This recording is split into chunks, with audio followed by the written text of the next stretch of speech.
The junkyard was alive with noise. Metal clanked, sparks flew from broken machines, and the smell of rust and oil filled the air. Merchants shouted prices, trying to sell scrap parts, old wires, and dead batteries. But in the center of the yard, something different was on display. A young alien girl stood on a small wooden platform. Her body was thin, her clothes torn, and her legs were nothing but rusted prosthetic metal. The joints squeaked whenever she shifted her weight.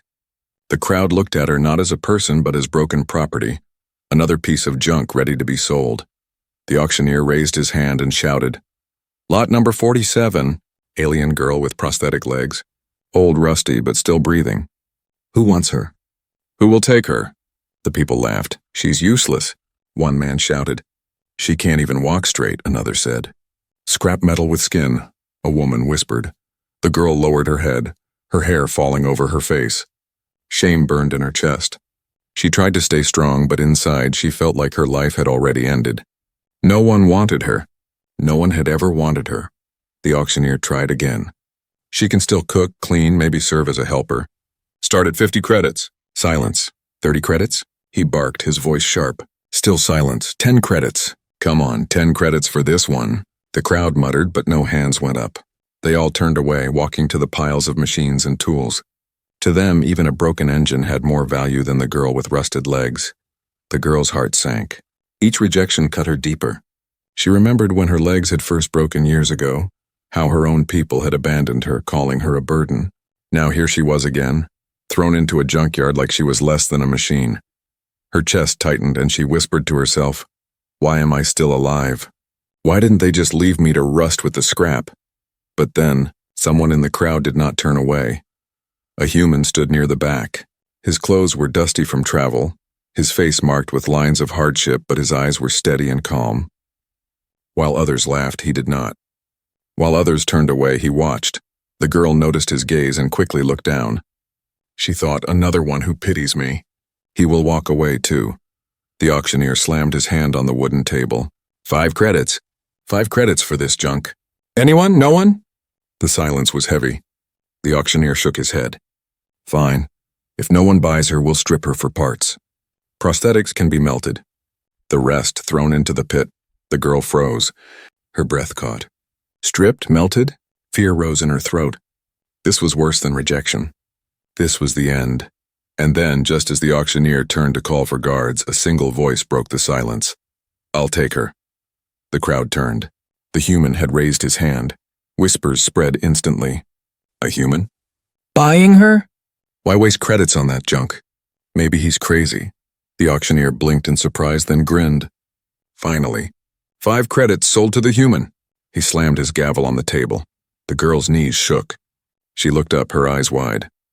The human was already walking forward, his step firm and quiet. He handed the credits without hesitation. When he reached her, the guards pushed her down from the platform and into his care. Her prosthetic legs clanked against the metal steps as she stumbled. She almost fell, but the human caught her arm gently, steadying her. His touch was careful, not rough, not cruel. For a moment she forgot how to breathe. "Come," he said softly. Only one word, but his tone was calm, not mocking.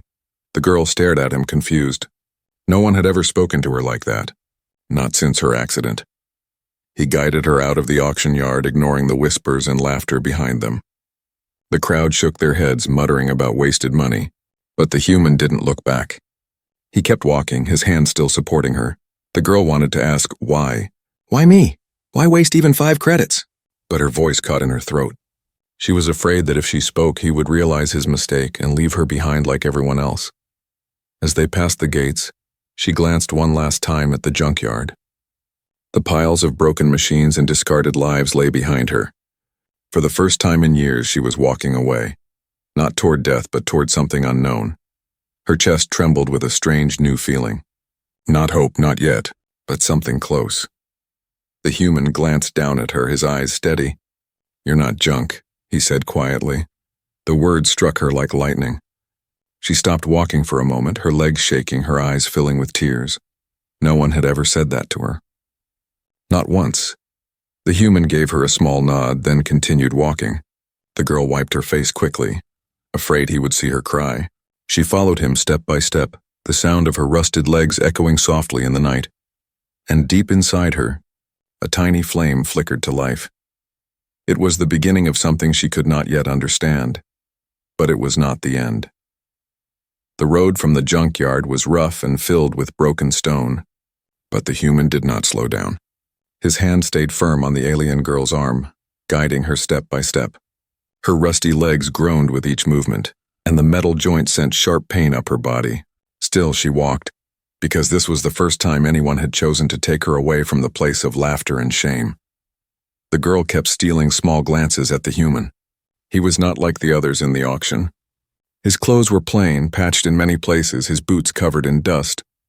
He looked tired, but his eyes held something she could not name. Not pity, not cruelty. Something heavier, like he had seen too much in his own life. Finally, after a long silence, she whispered, "Why?" Her voice cracked. "Why did you buy me?"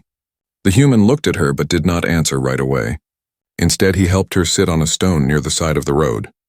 She lowered herself slowly, her metal legs clicking against the rock. The human crouched in front of her, studying the prosthetics. His rough fingers brushed the rusted joints, careful not to hurt her.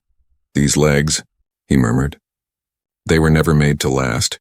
Whoever gave them to you, they didn't care if they broke." The girl flinched at his words. She remembered her people's faces.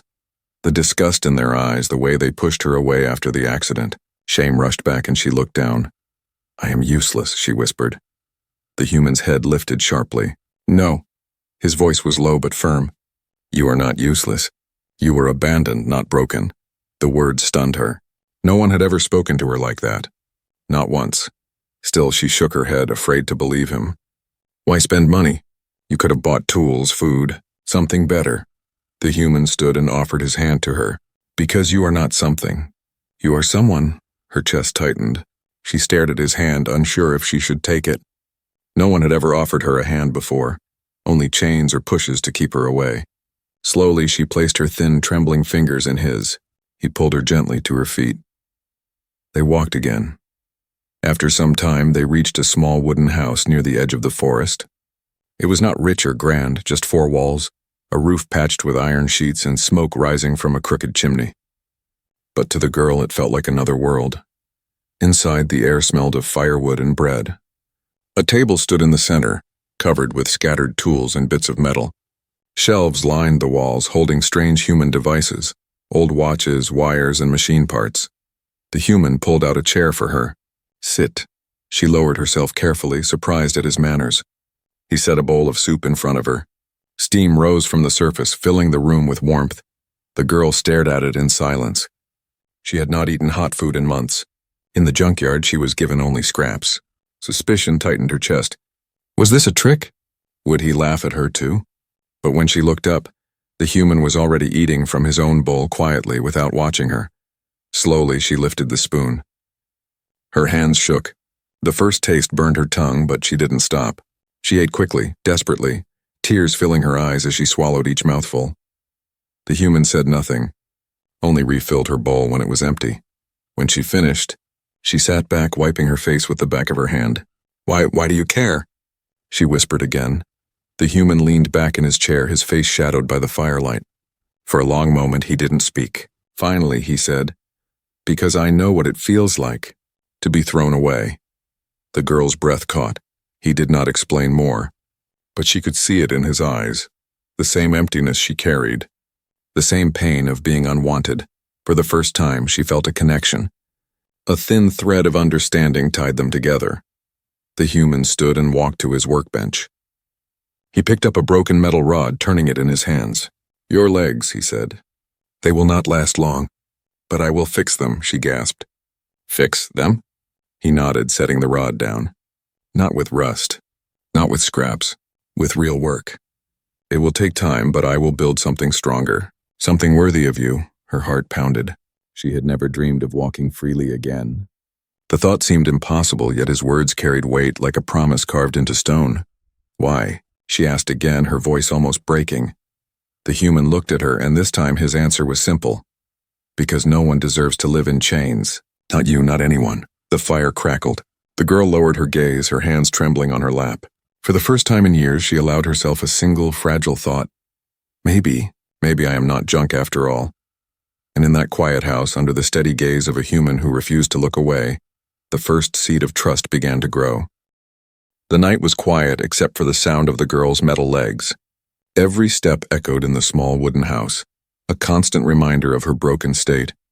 She tried to move softly, but the rusted joints squeaked no matter how careful she was.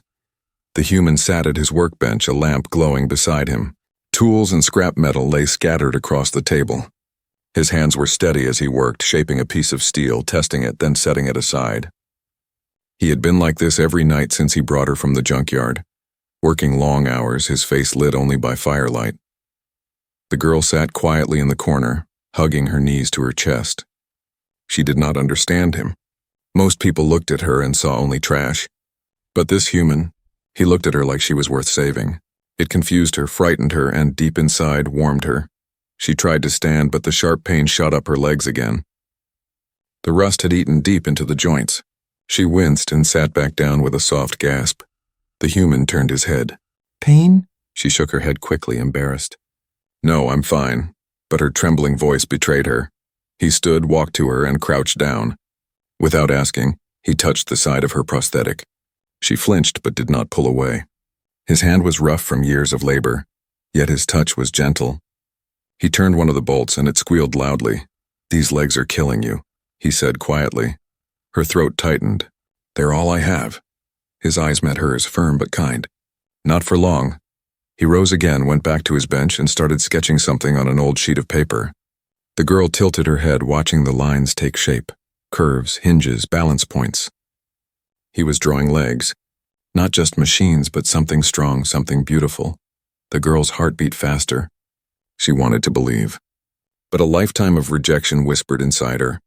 Don't hope. Hope always breaks. She looked away, staring at the floor. You will waste your time. I am not worth it. The human stopped drawing. For a long moment, silence filled the room. Then, in a calm voice, he said, Let me decide what is worth my time. The words struck her deeper than she expected. She felt a sting in her eyes, and she quickly wiped away the wetness before it could fall. That night, sleep did not come easily. She lay on the small bed he had given her, the blanket rough but warm. Her body ached with every movement. The pain had become so normal that she no longer remembered life without it. Yet now, the thought of it ending scared her as much as it excited her. What if he fails? What if he leaves me halfway? Her mind twisted with doubt until exhaustion finally pulled her into a restless sleep. The next morning, she woke to the sound of metal striking metal. The human was already at work. She dragged herself to the bench and leaned against the wall, watching silently. His arms moved with skill, sparks flying as he welded two pieces together. Sweat dripped from his forehead, but he didn't stop. His eyes burned with determination. She whispered, almost without meaning to, Why do you try so hard? He did not look up. Because I can. The answer was simple, but his tone carried something more. Like he was not only building legs for her, but repairing something broken inside himself too. The girl touched her rusted prosthetic, feeling the sharp edges of corrosion. Each mark told a story of pain, abandonment, and shame. But across the room, the human's hands were writing a new story, one of hope, strength, and change. For the first time, she wanted to believe in that story. Days turned into weeks. The human worked endlessly. At night, she would hear the hammer, the hiss of hot metal, and the steady rhythm of his breath. Sometimes she fell asleep to those sounds. Sometimes she stayed awake, watching him under the dim lamp, and wondered what kind of man chose to fix the broken instead of ignoring them. Her pain grew worse with each passing day. The rust spread deeper, and walking became harder. Once she collapsed trying to carry a bucket of water. She braced herself for anger, for mocking words. But the human simply lifted her gently and placed her back in the chair. Don't move too much, he said. Then with a faint smile, Save your strength for when you can really walk again. Her chest tightened.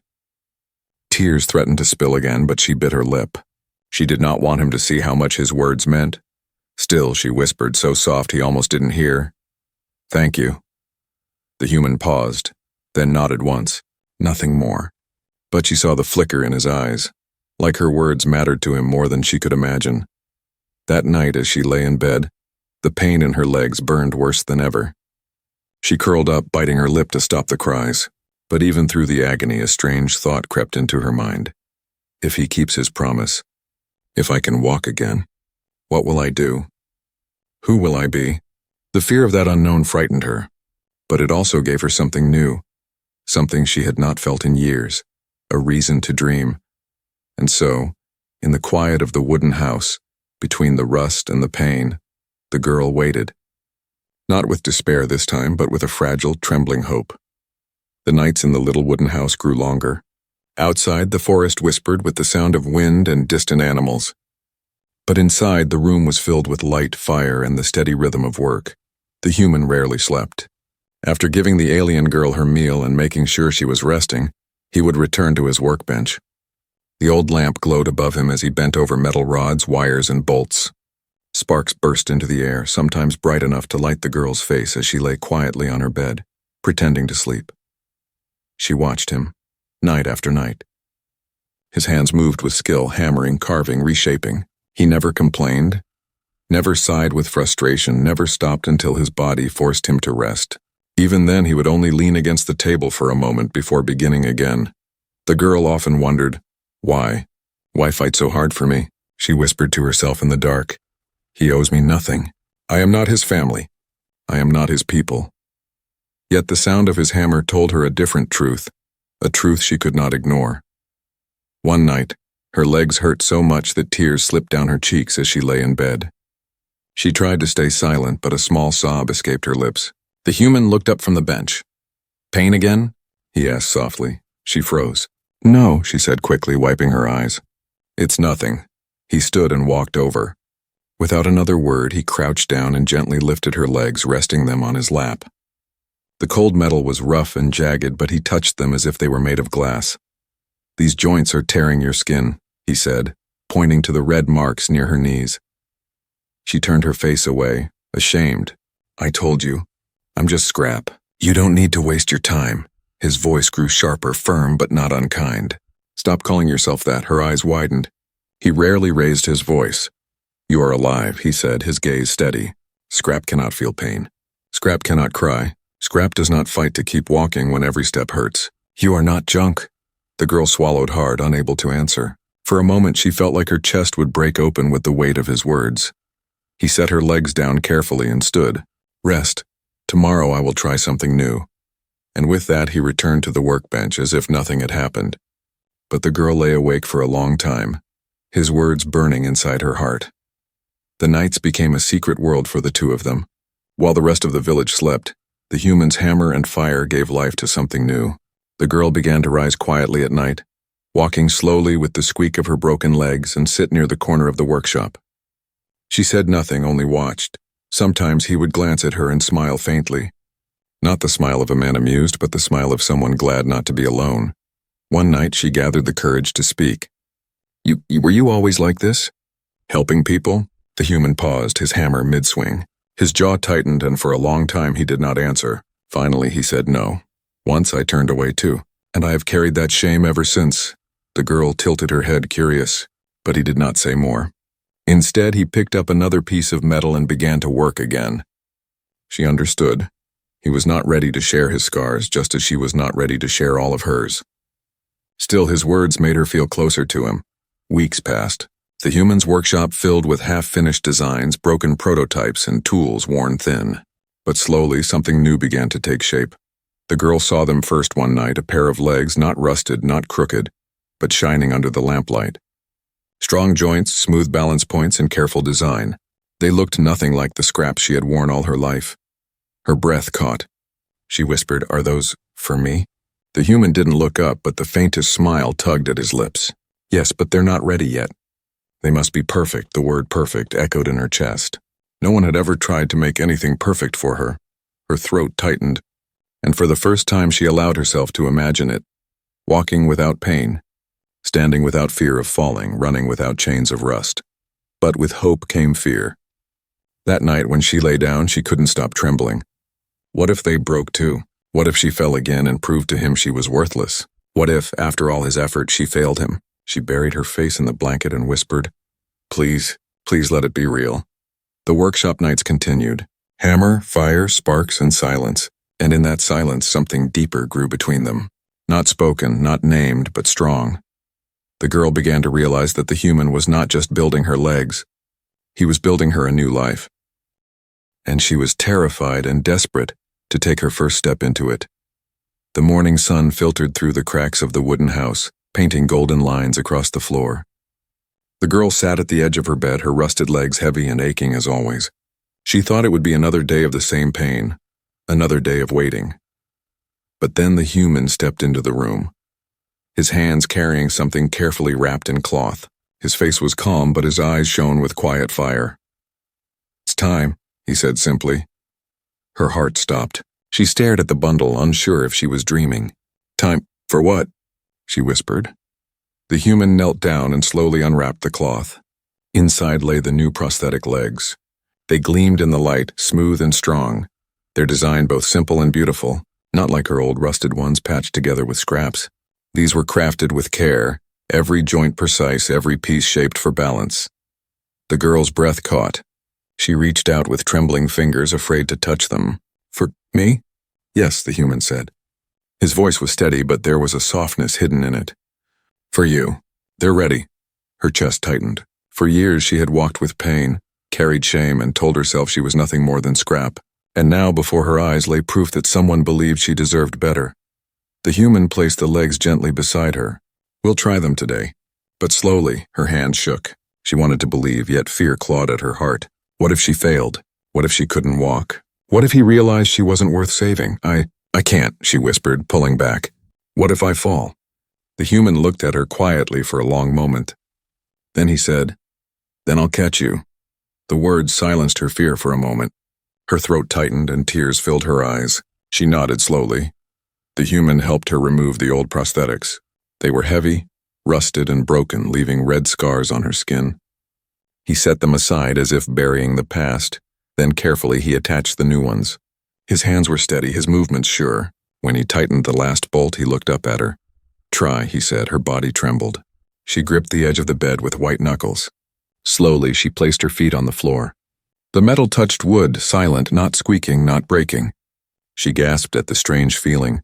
The human stepped back, giving her space. "Stand." Her legs shook violently as she pushed herself up. For a terrifying second, she thought she would fall. But then, balance. Her knees held. Her body straightened. She was standing, truly standing. Tears spilled down her cheeks. She covered her mouth with her hands, unable to believe it. I'm standing." The human smiled faintly. "Yes, now walk," her heart pounded. She took one step. The new joint bent smoothly, holding her weight without pain. Another step. And another. The sound of her movement was no longer a squeak of rust, but the soft rhythm of freedom. She turned toward him, her vision blurred with tears. I can walk." The human stepped forward, steadying her when she wobbled. She fell against him, her body trembling, her tears soaking his shirt. For a long moment, neither spoke. Only her sobs and his steady breathing filled the room. "You did it," he said quietly. "No," she whispered, shaking her head. "You did? You gave me back my life." Later that day, she stepped outside for the first time. The sun was warm on her face, the grass soft under her new feet. She walked slowly, carefully, every step like a miracle. Children from the village watched from a distance, their eyes wide. They had seen her before, broken, crawling, limping with rust. Now she walked with her head high, supported by strong legs made by human hands. Whispers spread. "That's the Junkyard girl. She's walking. How?" The girl heard them, but for once their voices did not cut her. She walked forward, tears shining in her eyes, her chest full of something she had never felt before. Pride. The human walked beside her, silent, but his presence was enough. He didn't care about the whispers. He only watched her steps, ready to catch her if she stumbled. And when she turned to him, smiling through her tears, he saw something more than survival in her face. He saw hope. That night, as she lay in bed, she stared at her new legs under the blanket. They didn't feel like cold machines. They felt like wings, she whispered into the quiet. "Thank you." From the workshop, she heard the human's steady voice reply, "Rest. Tomorrow you'll walk even farther." And for the first time since her accident, she fell asleep, not in pain, not in shame, but in peace. The girl's new legs carried her farther with each passing day. She practiced in the yard every morning, her steps slow but growing steadier. The human always stood nearby, his arms folded, watching quietly. He rarely praised with words, but when his eyes softened, she felt stronger than any compliment could make her. But walking did more than heal her body. It awakened memories she had tried to bury. Each step pulled whispers of the past closer, and at night they returned to haunt her. One evening, as the fire crackled in the small house, the human sat at his bench repairing an old tool. The girl sat near the window, staring out at the fading sunset. For a long time, silence filled the room. Finally, she spoke, her voice barely above a whisper. "Do you know why they left me?" The human paused, setting his tool down. He did not answer, waiting for her to continue. She gripped her blanket tightly. It was not just the accident, not only the broken legs. It was shame. Her throat tightened, but she forced herself to go on. "On my world, those who cannot fight, cannot work, are considered a burden. My family. They looked at me with pity first, then with disgust. When I begged them to fix my legs, they said I was not worth the cost." Her voice cracked. She hid her face, but the words spilled out like poison she had carried too long. "They told me I would only hold them back, that my broken body made me less than alive. So they sold me to the junkyard, like a machine too rusted to repair." The human's hands curled into fists on the table. His jaw clenched, but his voice remained calm. "They were wrong." Her eyes filled with tears. "Were they?" "I believed them. Every squeak of my legs, every fall, every laugh from strangers, it told me they were right." The human rose from his bench and walked to her side. He crouched, meeting her eyes. His gaze was firm, steady, unshaken. "Listen to me," he said softly. "You are not what they called you. You are not their shame. You survived what they could not. That makes you stronger, not weaker." The girl's breath trembled. She wanted to believe him, but the chains of the past were heavy. Then why do their words still hurt? Why do I still feel like junk? The human placed a hand gently over her new leg. The metal was smooth, shining in the firelight. "Because wounds take time to heal. Not just here," he touched the prosthetic, "but here." He tapped her chest. For a moment she could not speak. Her eyes blurred with tears, but this time she did not turn away. Later that night, as the fire burned low, she whispered again, this time with more courage. "What about you? Why do you care so much? Why me?" The human was quiet. His eyes were lost in the flames. Finally he spoke. "Because once I lost someone too." Her head tilted. "Lost?" He nodded slowly. "She was young. Broken in a way I could not fix. I told myself it was easier to look away, to let her go. But I was wrong. I have carried that mistake ever since. When I saw you at the auction, I saw her face again. I could not turn away this time." The girl's chest tightened. She had never heard him speak of his past. She wanted to ask more, but the pain in his voice told her this was enough. "For now," she whispered. "Then maybe we are both broken." The human looked at her for a long time. Then softly he said, "No, we are both rebuilding." The next morning, when she stepped into the sunlight, the whispers of the past still lingered. But now there was another voice, quieter but stronger. His voice telling her she was not junk, and with each step, that voice grew louder. That evening, the villagers gathered near the road. They watched her walk, murmuring among themselves. Some whispered in awe, others with doubt. But she held her head high. For the first time in her life, she was not walking in shame. She was walking in defiance, against her past, against her pain, against the voices that once condemned her. The human walked beside her, silent, but steady. When she stumbled, his hand caught her before she could fall, and every time he said the same quiet words, "Stand again," and she did. That night, as she lay in bed, the whispers of her past still returned, but now they no longer drowned her. They were only shadows, because she had found something stronger than shame. She had found someone who refused to let her believe she was less. And for the first time, she dared to whisper back into the dark, "I am not junk. I am alive." The day began like any other. The girl practiced walking in the yard, her new legs gleaming in the sunlight. Each step was steadier than the last, and though her movements were still careful, she no longer feared the ground beneath her feet. The human stood close, his arms folded, but today there was something different in his eyes. Pride. But as she walked, whispers rose from beyond the fence. Villagers were gathering again, curious about the alien girl who had once been auctioned as scrap. Their voices carried sharp edges. Is that really her? The junkyard cripple? Walking? No. Impossible. The girl froze. Old shame stirred in her chest, threatening to pull her back into the shadows of her past. Her hands trembled at her sides. The human noticed and stepped forward, but before he could speak, she shook her head. For the first time, she wanted to face them herself. She turned to the villagers, her voice soft but steady. Yes, it's me. The crowd hushed. Dozens of eyes stared at her. I was thrown away, she continued, her hands clenching, sold like broken metal, left to rust. You all saw me and you all looked away. Her voice cracked, but she pressed on, her legs steady beneath her. But I'm still here, her heart pounded. She glanced at the human who stood silent, watching with calm strength. She drew courage from his presence. I am not junk, she said louder, her voice rising. I am alive. And I walk not because of pity, but because someone chose to believe I was worth saving. Murmurs swept through the crowd. Some scoffed, others lowered their heads in shame. But no one laughed anymore. One bold villager stepped forward. Why waste effort on her? She will never be like us. Before the girl could answer, the human finally spoke. His voice cut through the air like iron. She will be more. The villagers turned, startled. His gaze swept across them, sharp and unflinching. She endured abandonment, pain, and shame you could never imagine. And still she stands. Tell me, who among you has her strength? Silence fell. No one dared to answer. The girl's chest trembled. She had never heard anyone defend her like this. The weight of his words wrapped around her like armor.